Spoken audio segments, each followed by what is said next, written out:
Bonjour mesdames et messieurs, nous sommes aujourd'hui le 21 novembre 2025 et nous venons tout juste de recevoir le texte du plan de règlement pacifique proposé par la partie américaine. Je pense qu'il a tôt bestin, elle a été élaborée en consultation avec la Russie et peut-être après une consultation préalable avec l'Ukraine.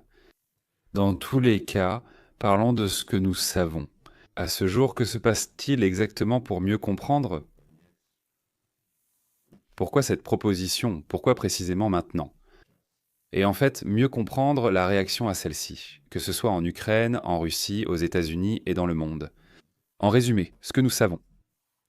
Le nouveau plan proposé par les États-Unis prévoit d'importantes concessions de l'Ukraine en faveur de la Russie, y compris le renoncement à la Crimée et au Donbass. L'Ukraine a en réalité refusé la rencontre en Turquie où il était prévu de discuter de ce plan et exige la participation de l'Union européenne et du Royaume-Uni aux négociations. Que se passe-t-il dans le monde? Qu'est-ce qui a influencé la présentation de cette proposition et pourquoi la proposition est-elle formulée de cette manière?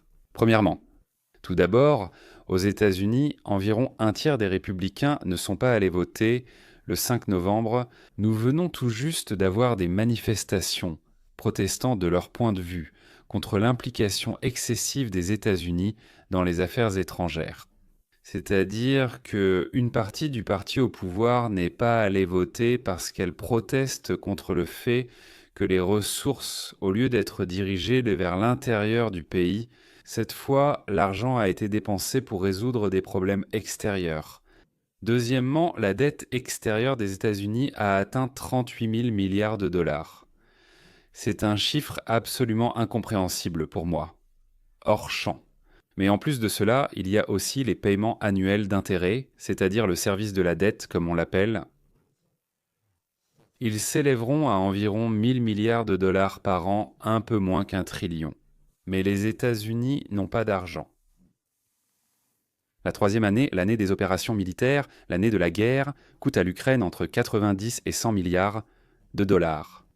La moitié de cette somme, soit environ 45 milliards, doit être assurée par les donateurs, les protecteurs de l'Ukraine, je ne sais même pas qui exactement, ceux qui essaient d'aider l'Ukraine à tenir. Quatrièmement, l'Europe est prête à dépenser 10 à 12 milliards de dollars par an pour l'achat d'armes aux États-Unis. Titrounis. La Hongrie et d'autres pays de cette même Union européenne prévoient d'opposer leur veto à ces dépenses. Et alors, pour ainsi dire, si l'Union européenne elle-même ne peut rien faire? Alors plusieurs pays fourniront eux-mêmes à l'Ukraine environ 5 à 6 milliards de dollars, en partie avec leurs propres armes, en partie en achetant aux États-Unis d'Amérique. Cinquièmement, l'Europe soutient l'Ukraine.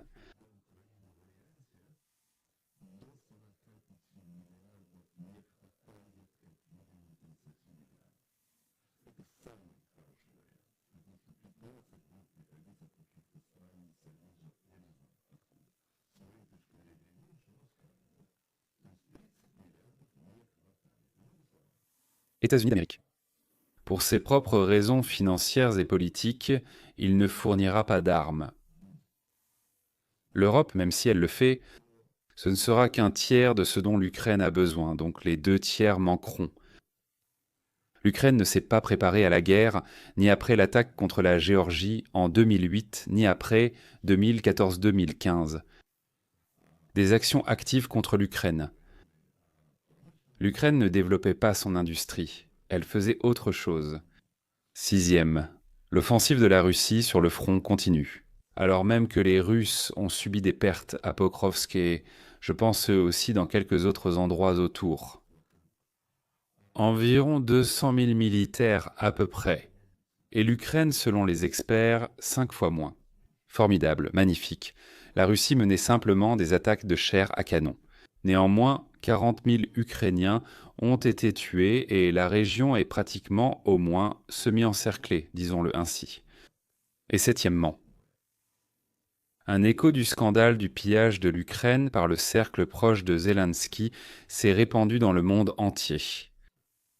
Dans cette atmosphère et très probablement grâce à elle, une proposition en 28 points est venue des États-Unis. Discutons de l'essentiel, puis parlons de ce à quoi il faut s'attendre dans un avenir proche. Ainsi, selon cette proposition, tout le Donbass passe à la Russie.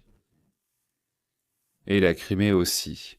La ligne de démarcation se trouvera dans les régions de Zaporizhia et de Kherson, c'est-à-dire que les Ukrainiens devront se retirer. Kiev gèle ses plans d'adhésion à l'OTAN pendant 20 ans et, si je comprends bien, limite ses forces armées à environ 600 000 militaires. C'est une armée loin d'être petite. Et je pense que le plus important, c'est la nomenclature de l'armement, c'est-à-dire certains types d'armements spécifiques. Selon le traité, ils n'auront pas le droit d'en importer, d'en installer, d'en acheter, et ainsi de suite. Les États-Unis promettent à l'Ukraine une réponse conjointe ferme, mais pas comme dans l'article 5 de l'OTAN, plutôt quelque chose de similaire à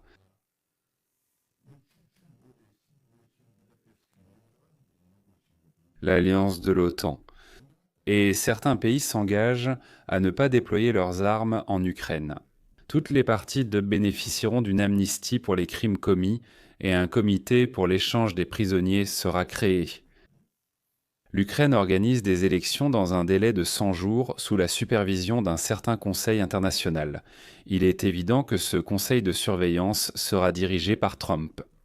Une partie des avoirs russes gelés, apparemment d'environ 100 milliards de dollars, sera utilisée pour la reconstruction de l'Ukraine.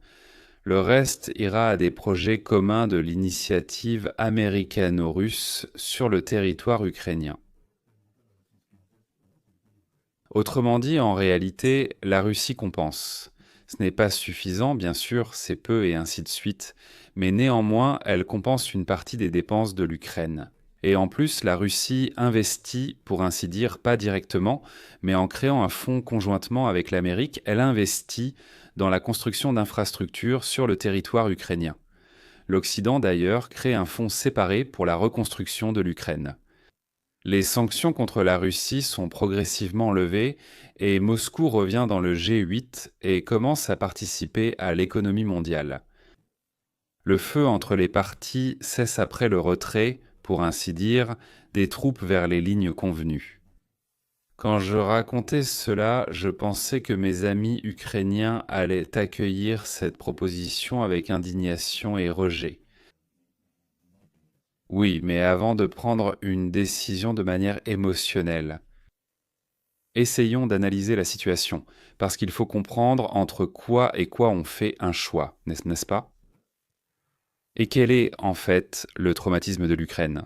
Eh bien, une option, c'est de continuer la guerre, c'est clair, oui, et l'autre, c'est d'accepter une trêve. Voyons ce que signifie continuer la guerre. Qu'est-ce que cela implique? Les États-Unis ne fourniront plus d'armes à leurs frais.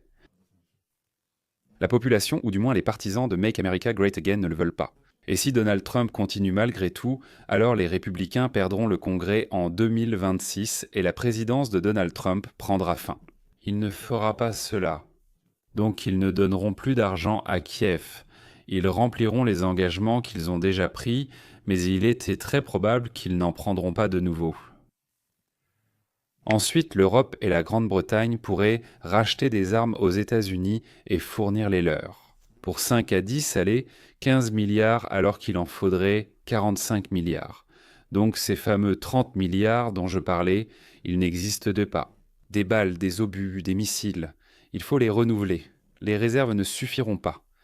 Je ne sais pas combien de temps elles tiendront. Moi, comme on dit, je ne travaille pas dans les entrepôts en Ukraine. Donc ils seront limités et ne pourront pas répondre au feu par le feu. Et rien d'autre qu'une guerre défensive et une perte progressive à la fois de la population et du territoire ne se produira.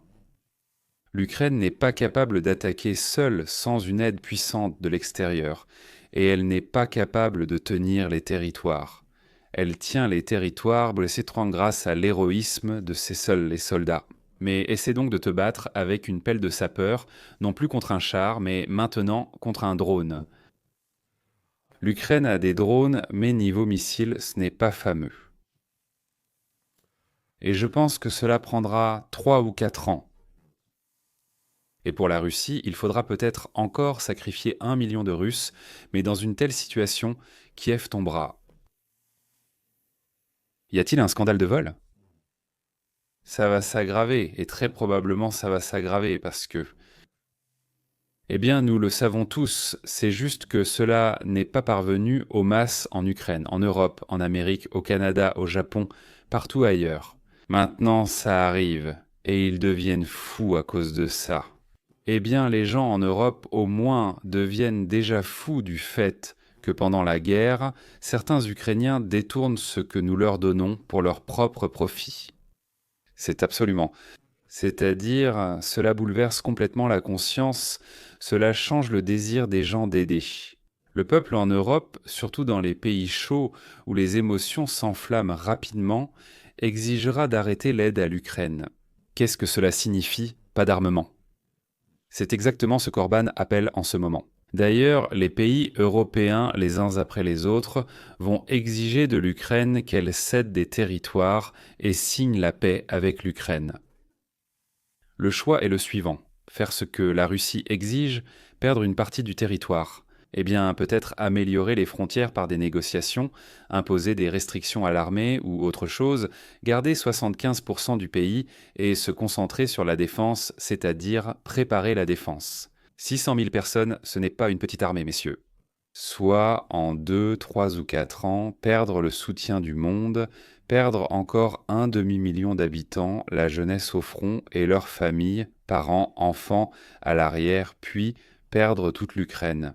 Parce qu'après avoir conquis encore 20 à 30% du territoire, la Russie ne participera plus aux négociations. Le choix, la perte.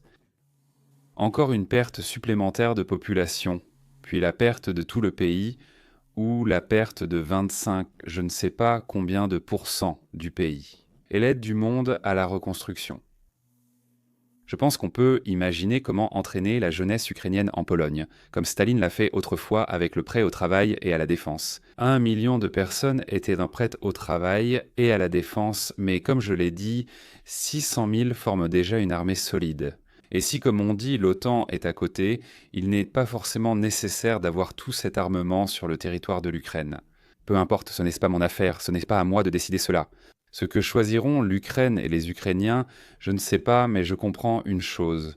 En Ukraine, le système du pouvoir oligarchique où l'on raconte à la population qu'elle est assez libre parce qu'elle est dirigée et pillée par des gens aux noms ukrainiens.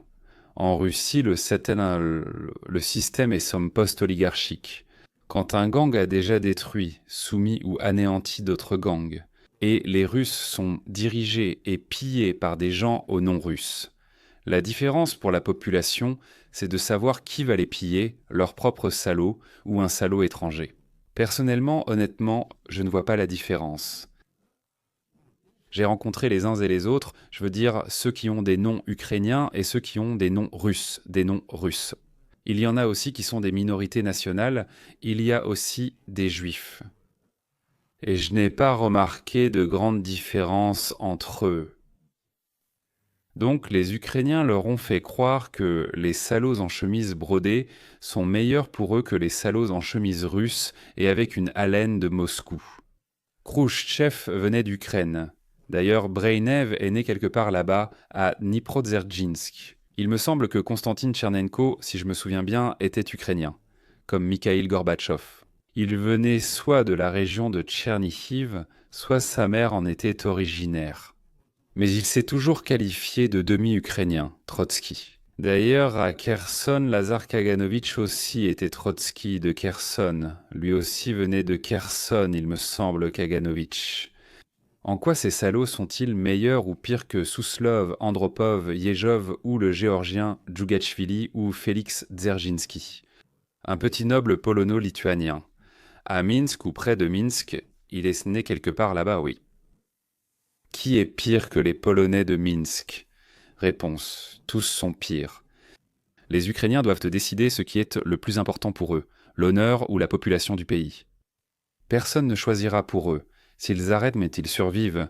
S'ils continuent à se battre, ils périssent et livrent le pays à l'ennemi. Mais personne ne décidera à leur place et ne pourra le faire. C'est entièrement leur décision. la décision de chaque personne. Parce qu'aujourd'hui, lorsque tu te tais, cela signifie que tu es d'accord pour que quelqu'un d'autre décide à ta place. Voilà, mesdames et messieurs, je ne peux pas dire que c'est une prévision très optimiste, mais c'est ainsi que les choses semblent aujourd'hui. C'est à peu près ce qui se passe. C'est moi pour être complètement sans émotion. Mais quand il s'agit de décider de la vie ou de la mort, il faut essayer de rester sans émotion. Au revoir, à bientôt et bonne chance à vous, chers Ukrainiens, bonne chance.